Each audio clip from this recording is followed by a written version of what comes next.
Until her dying day, Georgia O'Keeffe fought against the notion that her flowers resemble sexy lady parts. Too silly, titillating, low art, diminishing that lovely stroke to the hungry scratchings of a beast in heat, vulgar and raw. So raw, the unavoidable there-ness of the iris and its 4-foot petal, the invitation to peer into the whole that lives in one slender part. Brush strokes render the core and its thread, honors it as exactly as it is, a stage in the cycle, a blossom right after its first unfurling, right before it falls back in on itself and returns to the next beginning. Drawing up sustenance, drawing down the light, doing its wicked alchemy as it surrenders the dust that starts the next.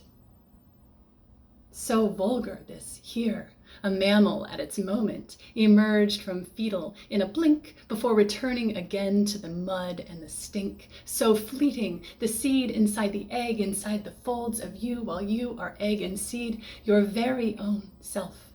And silly, you say. Yeah, the urges of these shambling constructions of organic matter, vulgar indeed, and equal parts sacred. The waterborne cell, the oiled wing, the very cord that connects you to me, to every bit of mud and sky, unbreakable no matter how hard we try. My son, he asks me what happens when we die. We return to what made us, I say. 7 tiny syllables, so vast they trip the breath. Does God make these cycles, or is it the other way around?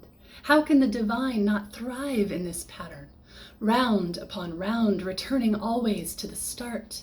Tip the gaze half a degree and see how perfectly imprinted this circular magic. Vulgar indeed.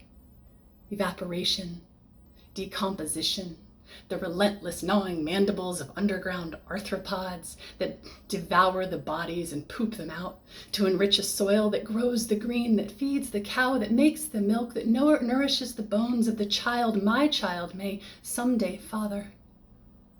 The flower of his lover should he tend that way, the blood she sheds, the ecstasy in each other's fullness. And they the first ever, always, we are the first ever to feel such a pleasure and such a sorrow.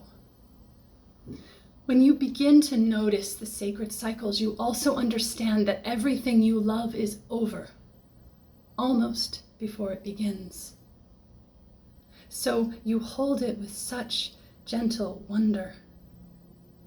So you fight for each stroke of life to have its chance, unfolding like the ruffled lip, the iris, and all it contains. Georgia painted the atom, pulsing with the surge of its electron cloud, so much like this rock, furred in mountains and meadows, hurtling through expanding space. Of course, the flower mirrors the lady parts. Each gesture an attempt to grasp that sacred chord.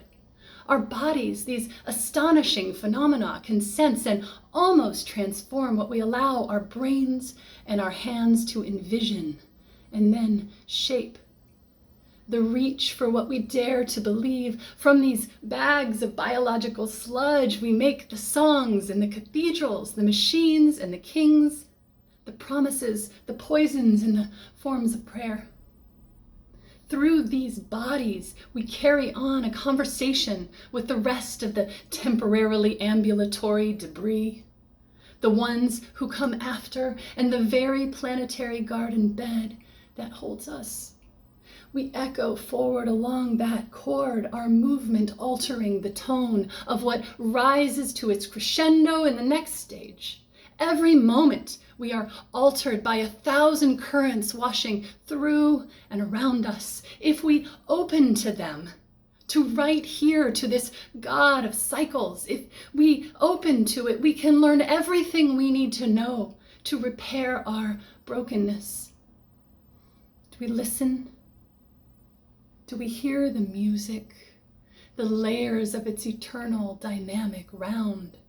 Do we open towards that stroke of pink and join with our keening voices, with our newborn touch, life's holy song.